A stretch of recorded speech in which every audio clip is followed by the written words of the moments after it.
I should say that one of the things about the stories is that because they conform to this square, the way to read them can be quite difficult, and that's why I think it's quite important occasionally that I read them out.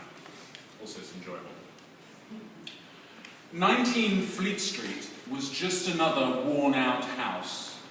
The place exuded a notion of damp or breath, like something painted by Edvard Munch.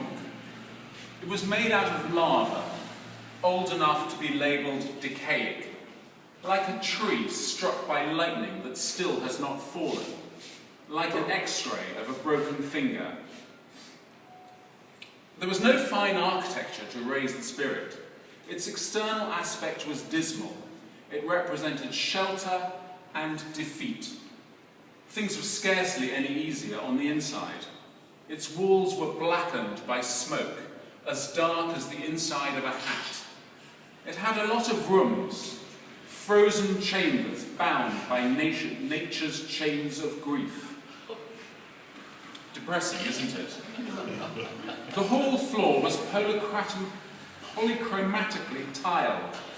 The colour scheme was aggressive, black of course and purple, and blue, the colours of Buddhist shrine rooms.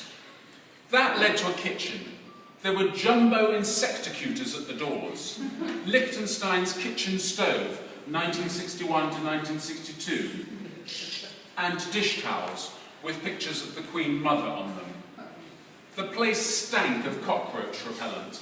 The smell was sickening. It was bloody awful. It stank of old corgi. It was intolerable. Everything was intolerable. The bathroom was 5 feet by 4. The scene was infected with a fatal lethargy. Windowsills lined with medicine bottles. It was a complete load of bullcocks. The sitting room had been modernised by the late Madame Séchard. Enticements lay in every direction. Not an inch of unused floor space. It wasn't sensible. There was tins of alphabet spaghetti everywhere. A Baroque escritoire cascading with crapulous putty. Forlorn pieces from an enormous Archimboldian jigsaw. The body of Saint Francis Xavier was on display. It was spooky. There were numbers, humbers, and psychedelic cucumbers. What were they doing there? Better not to ask.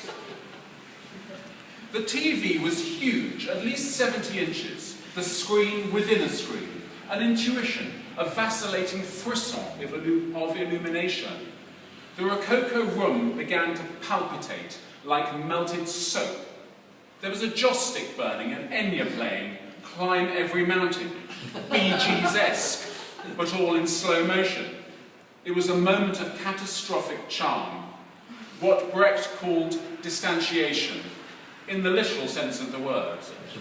The wind was blowing through the upper floors, God's own natural air conditioning. The phone rang, and the doorbell went, and the dog was barking all at once. Then tinkle, tinkle, and wham, a laugh, a cry, a jazzy riff. A door went thunk, swish, plop. It was like the Blitz. This actually happened. Actually, factually. Why was it such a thorough fiasco? Ridiculous. Pronounced ondiculous. Very difficult.